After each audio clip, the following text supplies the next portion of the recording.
Kim Newell Green is a general pediatrician in San Francisco and assistant clinical professor at UCSF. She's the former chief of healthcare innovation and chief of physician health and wellness at Kaiser. She is working to transform healthcare by leading and supporting innovations in digital technology while keeping humanity at the center of health and healing. She's also the president-elect of the San Francisco Marin Medical Society. Please welcome Dr. Green.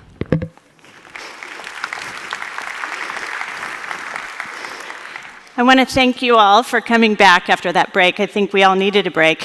And I'm particularly happy to have one because it's hard to go after the funny guy. In fact, in my family, my husband's the funny guy, and we had to do a value statement for my daughter's preschool. What is your family value? And we said, we value humor in our family. And the girls wrote, we think everyone can be funny, even mommy. So this will be a slightly different talk than the last one. But I did put one zinger in. It might be a little Where's Waldo to find the funny bit, but I'll give a prize to whoever laughs at the right time. Okay, I'm going to start with a story. About a month ago, my daughter, who turned 6 years old 2 days ago, was found down on the school playground.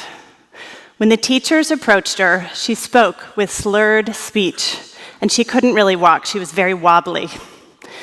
This unusual behavior lasted about 10 minutes, and then she was reportedly back to normal. No one had witnessed anything unusual happening before this, but there were no signs of significant trauma. Her pediatrician recommended that we get an EEG, and so we spent an hour. Oops. Sorry, that's her. We spent an hour getting leads taped to her head to get a one-time static look at her brainwaves, which was negative.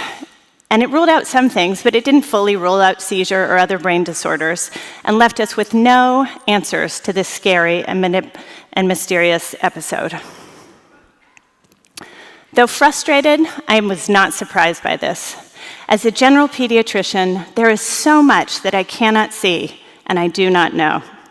My patient Caleb has 3 emergency department visits and 6 asthma exacerbations in a year, and I can't even easily tell if his parents have picked up their medication, or especially if they're using it appropriately.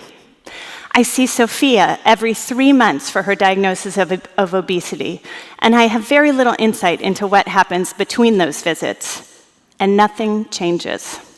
And Tarika comes to see me for her nausea and abdominal pain nearly weekly because she can't get in to see behavioral health for nearly 3 months, and even then it's at a time that doesn't work for her parents or her parents' work or for her school. So the care we deliver is limited in so many ways. Let's say we see our patients 4 times a year for 20 minutes each visit. Depending on their age and health status, as we all know, that's actually pretty generous. That means that per year, we are not monitoring our patients' health for more than 525,000 minutes. We can extend this to imagine the difference between our ability to statically monitor a vital sign or another health parameter when the patients are with us, compared with the massive volume of dynamic physiologic data that we are missing entirely. As a mother and a doctor, sometimes I feel blind, deaf, and dumb to most of the factors that impact my patients and my kids' health. It's pretty scary, huh? And what do we know about how much of an effect our care has on our patients' health? This data has been referenced quite frequently, but I think it's worth mentioning again. According to a Mayo Clinic study, clinical services determine only about 20% of our patients' health. That's all the impact we have. And of course, we know the care we deliver in this country is wildly expensive, and the outcomes often very disappointing and in many parameters worsening.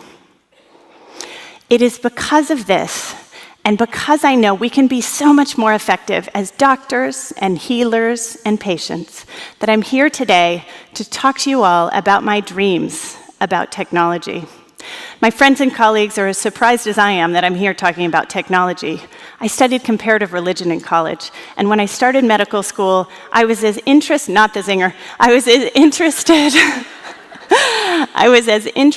in the art and humanity of medicine as I was in the science. But during medical school, when I spent as much time pulling and combing through paper charts and adventuring down into the bowels of the hospital just to find the x-ray so I could review them, I began to dream of a technological solution that would get me the information I needed and wanted so that I could get back to my patients. I have suffered, as we all have, through various iterations of awkward and time-consuming electronic ordering and charting, and I was as frustrated with the inability of tech tools provided to do what I needed and wanted. It's only been in the past 10 years, as a general pediatrician at Kaiser Permanente in Northern California, that technology began to achieve parts of my dream. The ability to deliver remote care with the right tool at the right time, secure emails with photos or video visits, and the choice of doing whatever is best for both me and my patients, that has been a revelation. I can quickly and easily check in after an ER visit or hospitalization by email. I can text a specialist to get help on medication changes or a diagnostic workup while the patient is in the room with me. And I can follow a chronic condition without needing to pull patients from work or school and without needing to take up exam room and valuable staff time. This use of technologies is a gift. As the technology lead and the chief innovation officer of our medical center, I worked to evolve our system of care, always with one goal in mind: getting back to caring for my patients. Still, however, I have not had my dreams fulfilled, and so I seek new tools to help me do my job better, exponentially better. I know that you all face frustrations with the care that you deliver today, both the quality and the experience of that care. Today, I'm here to tell you about how I think wearable technology and patient-generated health data can and will radically transform the ways that we care for our patients and help us make more of an impact on health. More than 20% seems like a pretty reasonable goal, huh? To help us understand this thoroughly, I'm first going to define wearables and patient-generated data for us.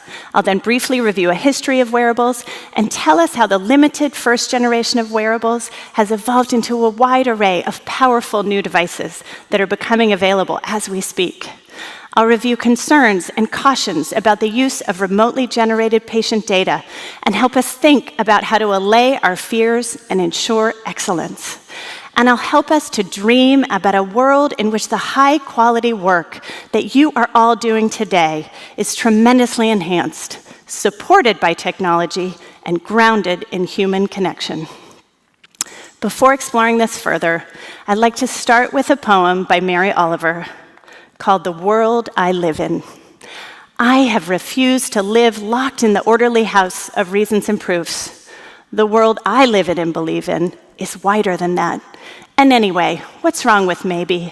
You wouldn't believe what once or twice I have seen. I'll just tell you this: only if there are angels in your head will you ever possibly see one.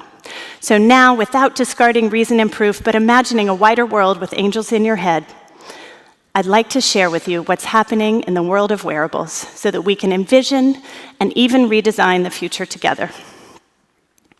Let me start by defining what I mean by these terms. I'll talk here about wearable devices that collect health information outside of our formal healthcare system, including those that measure heart rates, steps, and sleep patterns. I also include in this category remote diagnostic tools like otoscopes or wheezometers that patients can use at home, as well as apps that help patients log symptoms and behaviors in an effort to understand and change their diseases. How many of you have a wearable device or use any sort of personal technology to monitor your health? Let's see a show of hands. It's quite a lot of you. It's not a surprise because the wearables market grew 17% year over year in 2017. More than 102 million units were sold. There are a lot of them out there, and there are many more on the way. But we are all pediatricians. Are our patients using this thing? Well, we heard from Chris that his families are using these. But let's look at the data. In 2015, only about 1% of wearables on the market were specifically targeted to kids. Since then, the market for devices that help parents track their children's health has grown enormously.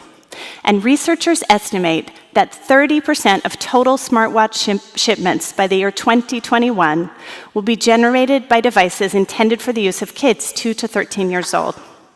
In fact, Fitbit released a new tracker just this summer. It's already number 5 in the wearables category of all trackers. So our patients and their families do use, and will increasingly use, remote tools that can contribute to potentially valuable health data. So how many of you ask your patients or your patients' parents about the health data they might be remotely generating? See if we see any hands about this. One, two, a few, a scattering. How do you imagine this might impact your practice? In this era of total data overload, are you excited about welcoming a new source of information into your daily practice? Masses of data that you need to absorb and interact with? I think I know the answers to that, and you might have just lost the angels in your head. Not the zinger either. Yay, 2 laughs. But there's real hope here. Despite how we might be feeling, this is not the beginning of a data-generated medical apocalypse. To help soothe your fears, let me describe how wearables are evolving. It's been about 10 years since the first wearable computing device was released onto the market in 2009. These early wearables arrived with great promise and excitement, and they sold like hotcakes. But Wearables 1.0 had real downsides. Most people felt immediately engaged, but they didn't stay engaged for very long. People got frustrated with how often they needed to charge them, and that decreased their use. The hype around first-generation wearables, as with many new technologies, eventually subsided. This innovation was taking a path known as the Gartner hype cycle. This painting by Hokusai, which is called The Great Wave, is a beautiful visual image that parallels this cycle. Innovations often travel up a wave of excitement to the peak of inflated expectations, only to fall to the trough of disillusionment. We physicians didn't tend to get excited, as we predicted in this room, about introducing patient-generated data from wearables into our practices. Besides being afraid of interacting with the mounds of data they generated, physicians had real questions about its accuracy and whether the parameters measured would really impact better health outcomes. And what about the security and privacy of this patient data? And medical legal issues around alerts that might go unnoticed. Beyond these concerns, the healthcare community has had other worries about these devices. As with other digital health innovations, there are fears that these technologies will lead to the dissolution of the medical home. Fears that technology might supersede or even replace the human condition that we, as doctors and other healthcare providers, know is a vital part of healing. In pediatrics, we might wonder whether these tools would provoke more panic calls from the worried well, or an increased need for external validation of our children's health and safety. But think about one tracker we are all familiar with: continuous glucose monitors.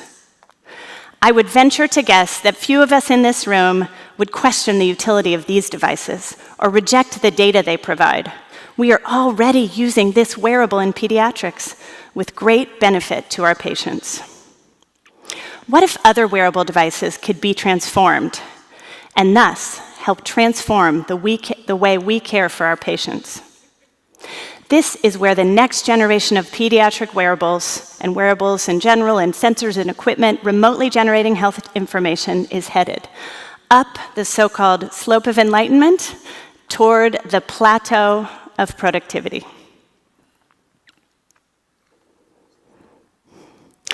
Here are some of the devices that are being envisioned, created, and honed as we speak. The familiar wearable devices like wristbands and watches are being rapidly advanced, have extended capacity to measure more physiologic parameters, and are being developed in new form factors. And many novel devices are being developed. They're devices that help listen to the lungs or monitor heart rhythms. They're devices specifically for infants, taking the form of socks or pacifiers, smart pajamas, or even teddy bears, designed to generate physiologic data like skin temperature, rollovers, breathing, or heart rates. They're devices designed to improve sleep quality that monitor and send powerful waves into our brains. They're devices that sense UV exposure and alert us when we've had too much. They're devices that monitor the menstrual cycle, which, as we know, is an important vital sign for our teens. It may be intriguing us for some of us in the room to know there's also a device that detects hot flashes and facilitates cooling, even if it's not necessarily relevant for our patients. That was it. There's even, thank you. There's even a tricorder X Prize, and companies are working towards developing a Star Trek-like device that measures and tracks vitals and body chemistry. And then there are devices being developed to monitor movements of the elderly and to send signals to underused muscles to support ambulation and other activities of daily living. Can we imagine using these with some of our pediatric patients with special health needs? As you can see, there's a massive rise in new tools and sensors, and they are getting better and better. The companies that make them have heard consumer complaints, and they have heard our concerns as well. And to some extent, they're listening. Developers are finding ways to use things like body heat and motion to passively power these devices. The new devices are increasingly able to generate medically relevant and reliable data. They're being studied at academic medical centers, being validated against current standards, and the devices are gaining FDA approval. As with our electronic records, robust security protocols are being used to ensure privacy and safety. And no longer will you have to make use of the fire hose of data these devices are generating. Thanks to Nephi and other people like him, powerful tools like artificial intelligence and machine learning can generate actionable insights for us. These devices can help do the triage for us. And then systems of flagging and notification can make sure that this information gets to the right person at the right time and with the right level of urgency. In some cases, it's the parent or the patient that needs to be notified. The same tools that keep our teenage patients and even ourselves addicted to Snapchat or video games are being used to improve engagement in health-related monitoring and even behavior change. In other cases, the healthcare team needs a notification, and thoughtful systems are being developed to send alerts to the appropriate team member. So as you can see, Wearables 2.0 is not your grandmother's wearables. So what might this look like in our clinics? Let's dream. What if 8-year-old Caleb, the patient I told you about who had asthma, had an inhaler equipped to monitor his medication use and also send a series of escalating notifications for decrements in both external triggers like pollen count or air quality, as well as patient factors like pulse ox, peak flow, or wheezing? What if we could help 13-year-old Sophia, who is overweight, monitor her eating habits and activity, understand the impact of her mood or her environment on her choices in the moment and over time, and then give her an engaging method to help her make healthy lifestyle choices? What if we could monitor Tarika's anxiety and stress levels and give her tools to respond in a more healthy way when she needs them? And what about other patients I care for? What if 10-year-old Kayla, who has diabetes, could continuously and non-invasively monitor her glucose levels through breathable patches on her skin or contact lenses and send contextualized alerts to the family and the care team when needed in a smartly tiered progression? What if we could predict the onset of Jacob's epileptic seizure and even prevent it from happening? What if Lily's parents could take a diagnostic device out of their drawer and accurately perform a series of physical and physiologic tests, including heart, lung, ear, and throat exams, pulse oximetry, blood pressure, and even some basic lab tests? They could do this at home, and we could help make a diagnosis to keep her parents at work, Lily at home or at school, and our offices quieter and disease-free. With the technology of today and tomorrow, all of these scenarios are actually conceivable. Certainly, there remain challenges and obstacles to change. Until our health IT systems are fully compatible and interoperable, we know there are questions about where this data will live and how it will flow seamlessly into our electronic medical records. As we all know, the payment model in this country is stagnant and it evolves slowly. And so questions about who pays for these devices and the systems that support them are ever present. And though lots of technology companies are building these devices, intending to create medical-grade systems that integrate with the healthcare system, many have little or no understanding of what we do. Despite these obstacles, I believe that remote patient monitoring has truly transformational potential to improve our health. And so I ask you all to consider a few questions deeply. When our patients and families are interested in using these new tools, and ask us to help them make decisions based on the information they're receiving, how will we respond? Can we imagine engaging our patients to become our eyes and ears, and in doing so, take off the blinders and make our work more effective and often more efficient and even easier? And what are we going to do to help Wearables 3.0, the next generation of tools, fulfill our dreams, meet our needs and those of our patients? Could we participate in research to validate the accuracy of this data, or get involved in co-designing the workflows and alert systems needed? And how might we advocate for payment model reform and advance important compatibility issues? As a mother, I crave this technology. I dream of an easy-to-don EEG that I can bring home to continuously monitor my daughter's brainwaves during rest and sleep and activity and stress to try to elucidate the unusual episode on the playground. As a doctor, I also crave this technology because I know that though we deliver great care today, we could do so much more. Let's not silently await the tsunami of change at the horizon. Let's get involved together in designing the next generation of pediatric practice, because the change will be better if it happens with us rather than to us. Let's get back to doing what we love the most, caring for our patients and our families.